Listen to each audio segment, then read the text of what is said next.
Hello पिलामाने एही भिडियोरे एसी1 बा term 1 exam पाई life science रो एही चारोटी पाठरू 115टी इंपोर्टेंट एमसीक्यू कवर करा जायछि। जदि आपण ऑलरेडी लाइफ साइंस रिवीजन करि सारिछंती ताहेले मध्य एही भिडियोटी को शेष पर्यंत देखंतु एवं जदि किछि पिलार ए पर्यंत कवर हेनी सेमाने मध्य एही भिडियोटी को शेष पर्यंत देखि नियंतु। आपण जदि एही चैनल को नुआ आसिछंती ताहेले चैनल टी को सब्सक्राइब करि नियंतु। आगकू आहुरी एमिति इंपोर्टेंट एमसीक्यू वीडियो आसीबार अछि आउ एही वीडियोटी को लाइक मध्य करि दियंतु। चलंतु एबे आगकू बढ़िबा। केउटी स्नेह सार को अवद्रवीकरण करे।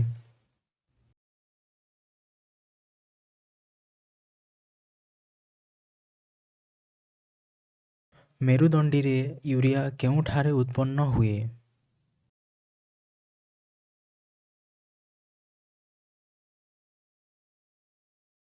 कईछर श्वसन अंग केउठी।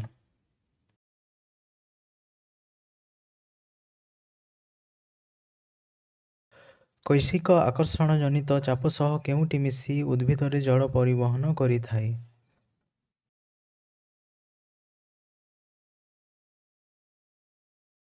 आम शरीर केउटी रो रसरे उभय एंजाइम और अम्ल थाए।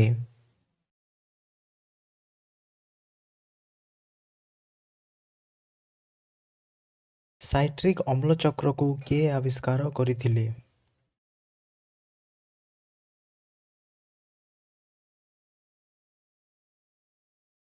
मानोमीटर रे केउटी मपा जाई पारिबो।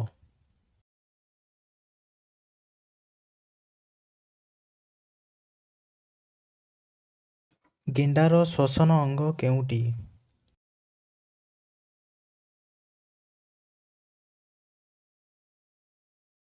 श्वासतंत्रर केउ अंशरे स्वर पेटिका थाए।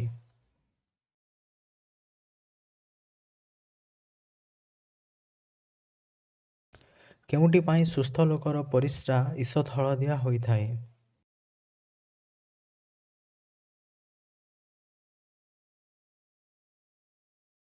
ए उपजीवी श्वसनर शेष उत्पाद कौन।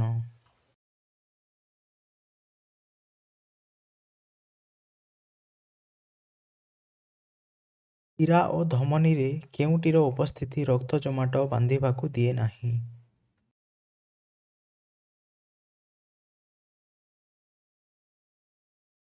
पाकतंत्रर केउ अंशरे जीर्ण होई नथिबा खाद्य बीजाणु द्वारा मଳରେ परिणत हुए।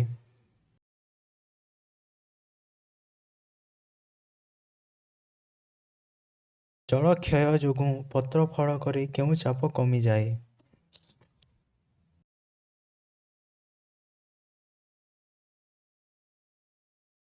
निछन अंग नथिबा जीवर नाम कौन।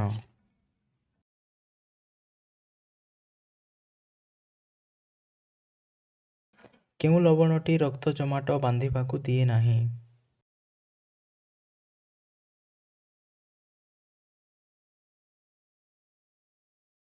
आम शरीरर केउटिरु उभय एंजाइम और क्षार जात हुए।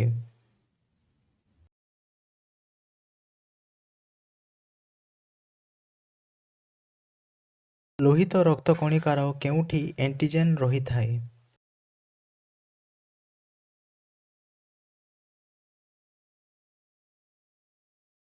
केउ जातिर जीव द्वारा यूरिक एसिड वर्ज्य भावे निष्कासित हुए नाही।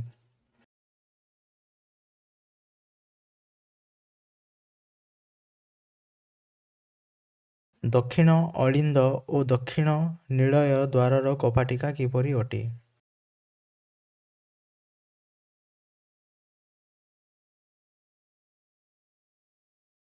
आलोक श्लेषण रे आलोक प्रक्रिया पाई किए किए आवश्यक।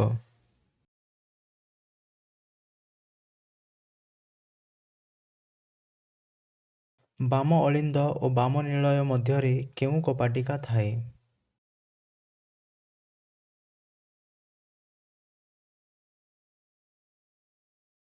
सुस्थ लोकर परिस्रा रे केउटी न थाए।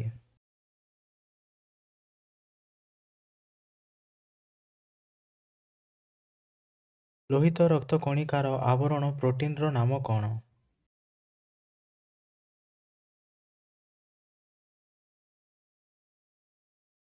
ଫଳ ରସ ଓ ପନିପରିବାରେ କେଉଁ ପ୍ରକାର ଶ୍ୱେତସାର ଅଧିକ ପରିମାଣରେ ଥାଏ?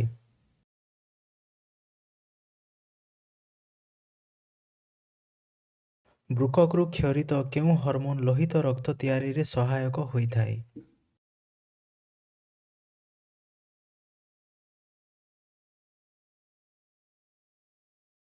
କେଉଁ ଗ୍ରନ୍ଥିରୁ ଏଞ୍ଜାଇମ୍ ଓ ହର୍ମୋନ୍ କ୍ଷରିତ ହୁଏ?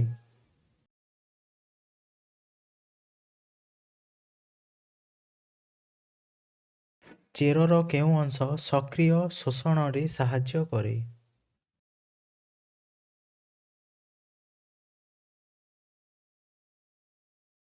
ଜିଆର ରେଚନ ଅଙ୍ଗର ନାମ କଣ?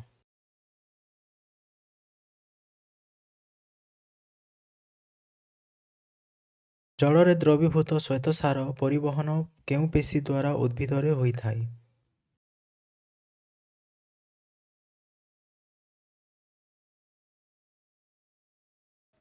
ପତ୍ରର କେଉଁଠାରେ ଅନ୍ଧକାର ପ୍ରକ୍ରିୟା ହୋଇଥାଏ?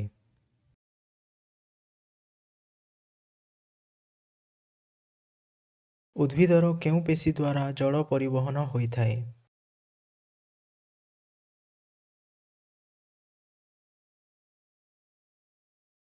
କେଉଁ ଅଙ୍ଗରେ ୟୁରିଆ ତିଆରି ହୁଏ?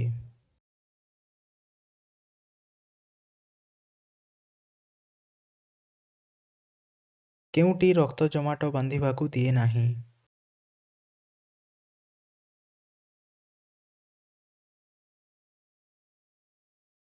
ଥାଇଲାକଏଡ୍ ଥଳିର ଭିତର ସ୍ଥାନକୁ କଣ କୁହାଯାଏ?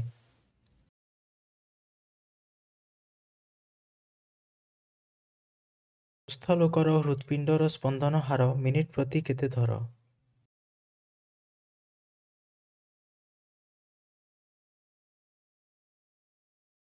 ଜାଇଲେମ୍ରୁ କେଉଁ ବର୍ଜ୍ୟ ସଂଗୃହୀତ ହୁଏ?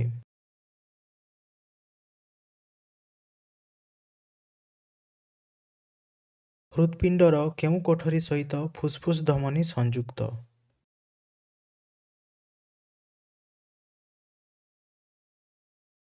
ପାକ ନଳୀର ଚଳନକୁ କଣ କୁହାଯାଏ?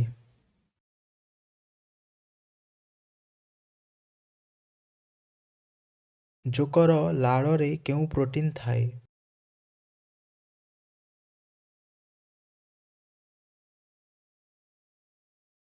ଶରୀରର ଆୟନ ସନ୍ତୁଳନ ରକ୍ଷା କରିବାରେ କାହାର ପ୍ରମୁଖ ଭୂମିକା ରହିଛି?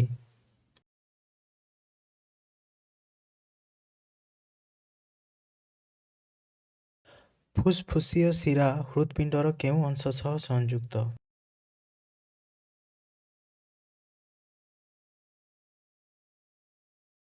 ମଣିଷର ରେଚନତନ୍ତ୍ରର କେଉଁ କ୍ରମଟି ଠିକ୍?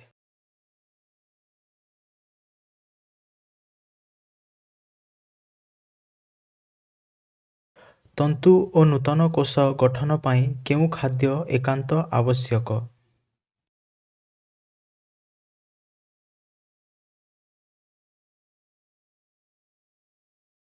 ପ୍ରତ୍ୟେକ ବ୍ୟକ୍ତିର ରକ୍ତବର୍ଗ ନିର୍ଦ୍ଦିଷ୍ଟ। ଏହି ତଥ୍ୟ କିଏ ପ୍ରଦାନ କରିଥିଲେ?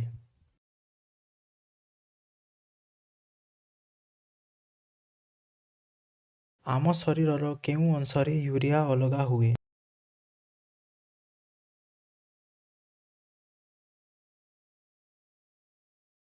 କେଉଁ ପ୍ରାଣୀର ଦ୍ୱୈତ ସଞ୍ଚାଳନ ହୁଏ?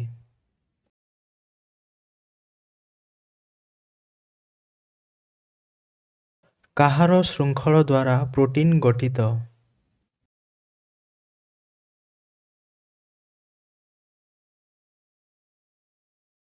ନୀଳୟ ଓ ରକ୍ତବାହିନୀ ମଧ୍ୟସ୍ଥିତ କପାଟିକା କି ପ୍ରକାର? କେଉଁ ଜାତିର ଜୀବ ଦ୍ୱାରା ୟୁରିକ୍ ଏସିଡ୍ ବର୍ଜ୍ୟ ଭାବେ ନିଷ୍କାସିତ ହୁଏ?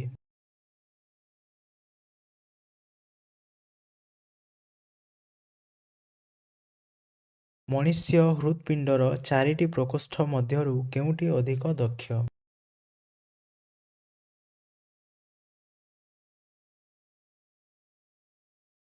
ତେଲରେ ଦ୍ରବଣୀୟ ଭିଟାମିନ୍ କେଉଁଠାରୁ ମିଳିଥାଏ?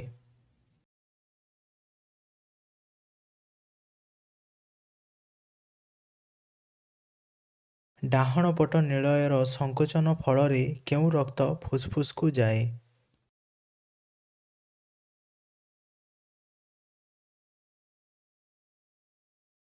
ଫଳ ରସରେ କେଉଁ ଜାତୀୟ ଶ୍ୱେତସାର ଅଧିକ ପରିମାଣରେ ଥାଏ?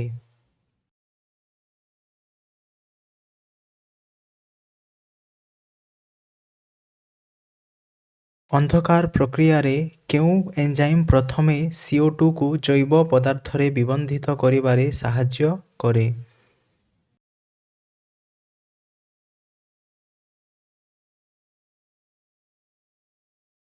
ସିନକୋନାର ଉପକ୍ଷାରର ନାମ କ'ଣ?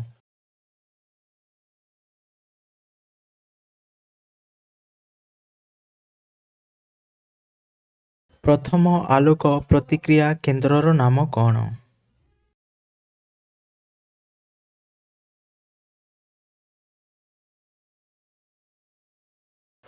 ଅନ୍ୟ ପ୍ରାଣୀ ବା ପ୍ରାଣୀଜ ପଦାର୍ଥକୁ ଭକ୍ଷଣ କରୁଥିବା ପ୍ରାଣୀକୁ କ'ଣ କୁହାଯାଏ?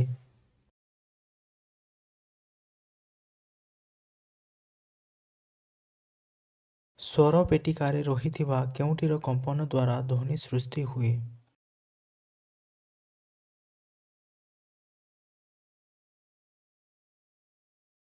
ବାୟୁ ଅପଜୀବୀ ଶ୍ୱସନରେ ଇଷ୍ଟ କୋଷର ଶେଷ ଉତ୍ପାଦ କ'ଣ?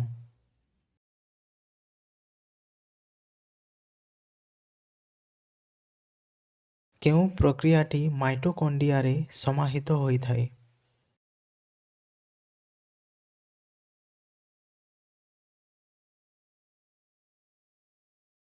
ବୃକକରୁ କ୍ଷରିତ କେଉଁ ହର୍ମୋନ୍ ଲୋହିତ ରକ୍ତ ତିଆରିରେ ସହାୟକ ହୋଇଥାଏ?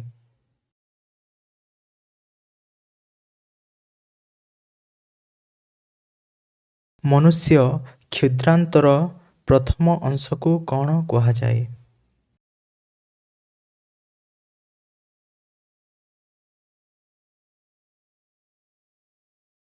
ଅମ୍ଳଜାନର ଅନୁପସ୍ଥିତିରେ ପେଶୀକୋଷ ଶ୍ୱସନର ଉତ୍ପାଦ କ'ଣ?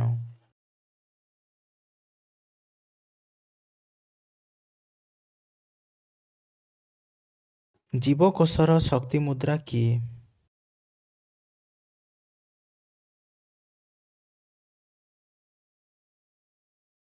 ଶ୍ୱାସନଳୀର ଦ୍ୱାରରେ ଥିବା ତରୁଣାସ୍ଥିର ପ୍ଲେଟକୁ କ'ଣ କୁହାଯାଏ?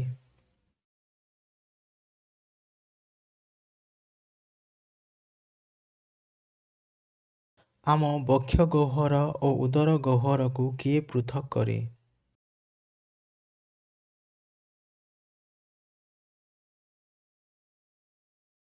ଜାଇଲେମ୍ରୁ କେଉଁ ବର୍ଜ୍ୟ ସଂଗୃହୀତ ହୁଏ?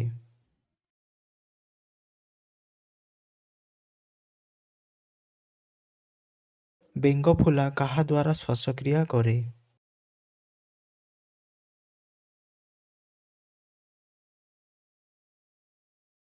ସ୍ନେହସାରରୁ ଫ୍ୟାଟି ଏସିଡ୍ ଓ ଗ୍ଲିସେରଲ୍ ସୃଷ୍ଟି ହେବାର କେଉଁ ଏଞ୍ଜାଇମ୍ ସହାୟତା କରିଥାଏ?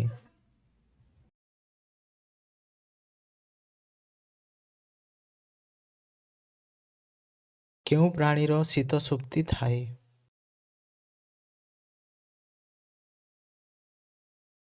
ଜିଆର ରେଚନ ଅଙ୍ଗର ନାମ କ'ଣ?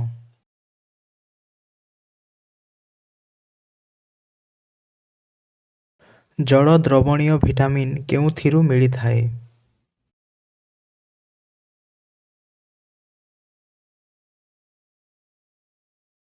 ଶ୍ୱାସନଳୀର ଦ୍ୱାରକୁ କ'ଣ କୁହାଯାଏ?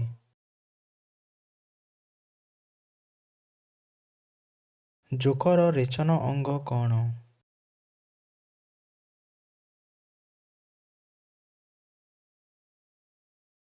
ଶୀତ ସୁପ୍ତି ବେଳେ ବେଙ୍ଗ କାହା ଦ୍ୱାରା ଶ୍ୱାସକ୍ରିୟା କରେ? ଇଲେକ୍ଟ୍ରନ୍ ପ୍ରବାହ ସମୟରେ ଥାଇଲାକଏଡ୍ ଭିତରକୁ ପ୍ରବାହିତ ଉଦଜାନ କେଉଁଥିରୁ ବାହାରିଥାଏ?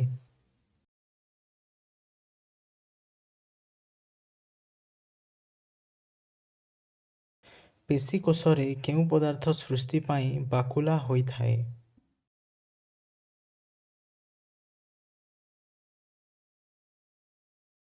ଆଲୋକ ଶ୍ଳେଷଣ ଶକ୍ତି କହିଲେ କାହାକୁ କୁହାଯାଏ?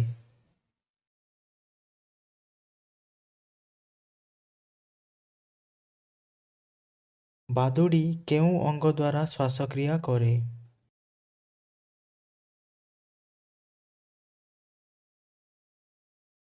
କେଉଁ ବୈଜ୍ଞାନିକ ଆଲୋକ ଶ୍ଳେଷଣକୁ ଦୁଇ ସହ ପ୍ରକ୍ରିୟା ଦ୍ୱାରା ସମାହିତ ବୋଲି ଦର୍ଶାଇଥିଲେ?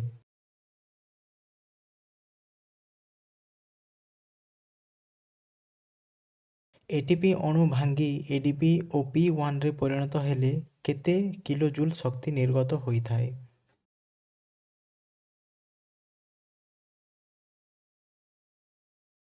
ଶରୀରରେ ଜଳୀୟ ଅଂଶ କମିଗଲେ କ'ଣ ହୁଏ?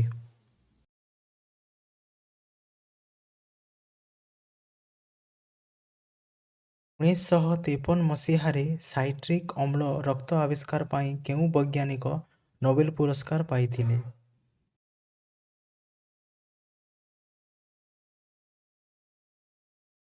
ଅବଶୋଷଣ ପରେ ଖାଦ୍ୟ ରକ୍ତ ଦ୍ୱାରା ବାହିତ ହୋଇ ସମଗ୍ର କୋଷ ନିକଟରେ ପହଞ୍ଚେ। ସେଠାରେ ବିନିଯୋଗ ହୋଇ ଶକ୍ତିମୋଚିତ ହେବା ପ୍ରକ୍ରିୟାକୁ କ'ଣ କୁହାଯାଏ?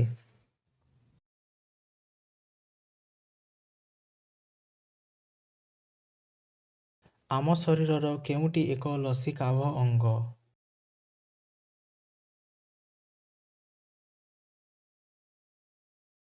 କେଉଁ ଦ୍ରବଣରେ ବୁଡ଼ାଇଲେ ସବୁଜ ପତ୍ରଟି ବର୍ଣ୍ଣହୀନ ହୋଇଯାଏ?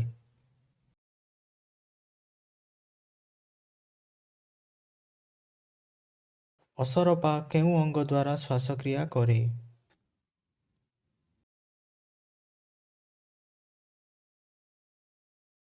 ଜଣେ ସୁସ୍ଥ ବ୍ୟକ୍ତିର ନିଶ୍ୱାସ ପ୍ରଶ୍ୱାସ ହାର ମିନିଟକୁ କେତେ ଥର?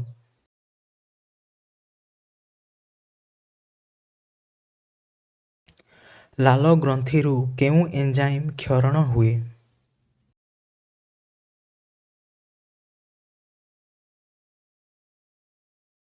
ପ୍ରତି ମାଢ଼ିରେ ମଣିଷର କେତୋଟି ପେଷଣ ଦନ୍ତ ଥାଏ?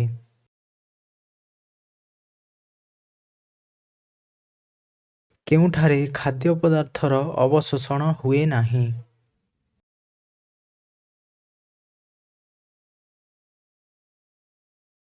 ଆମ ଶରୀରରେ କେଉଁ ଅମ୍ଳ ଖାଦ୍ୟରେ ଥିବା କ୍ଷତିକାରୀ ବ୍ୟାକ୍ଟେରିଆକୁ ମାରିଦିଏ?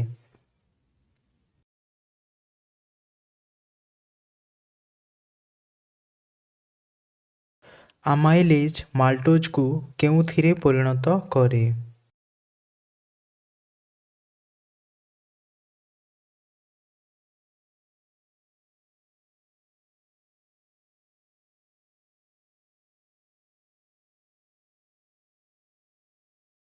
ସିକମ୍ କେଉଁଠାରେ ଥାଏ?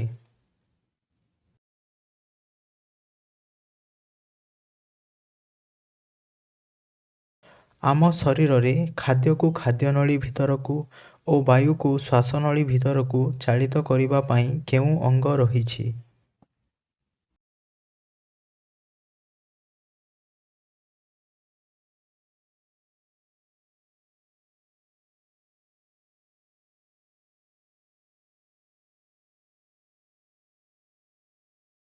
ସରଳୀକୃତ ଖାଦ୍ୟର ଶୋଷଣ ଶରୀରର କେଉଁଠାରେ ହୋଇଥାଏ?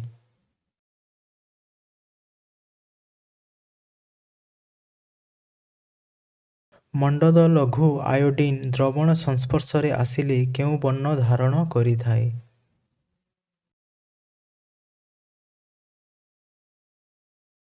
ପାକସ୍ଥଳୀର ଉପର ଅଂଶକୁ କ'ଣ କୁହାଯାଏ?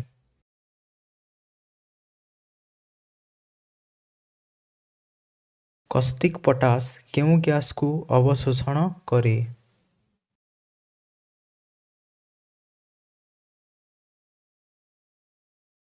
ପାକନଳୀର କେଉଁ ଅଂଶରେ କୌଣସି ହଜମ କ୍ରିୟା ହୁଏ ନାହିଁ?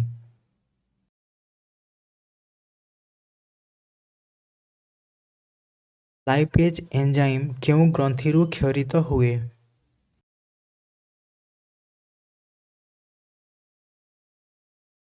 2 ଗ୍ରାମ ଶ୍ୱେତସାରରୁ ପ୍ରାୟ କେତେ କିଲୋଜୁଲ୍ ଶକ୍ତି ନିର୍ଗତ ହୋଇଥାଏ?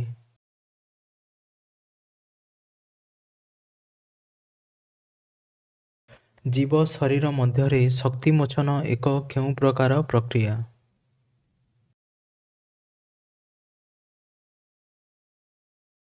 କୋଷ ଝିଲ୍ଲି ତିଆରି କରିବାରେ କାହାର ପ୍ରମୁଖ ଭୂମିକା ରହିଛି?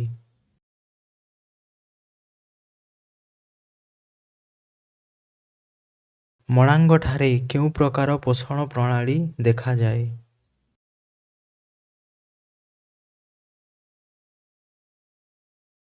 ଏସ୍ଚେରିଚିଆ କୋଲାଇ ବ୍ୟାକ୍ଟେରିଆ ଆମ ଶରୀରରେ କେଉଁ ଭିଟାମିନ୍ ପ୍ରସ୍ତୁତ କରେ?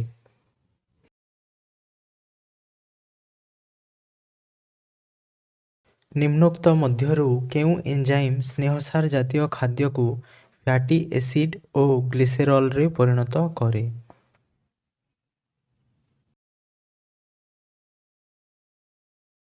ଅନ୍ଧକାର ପ୍ରକ୍ରିୟାକୁ କେଉଁ ଚକ୍ର କୁହାଯାଏ?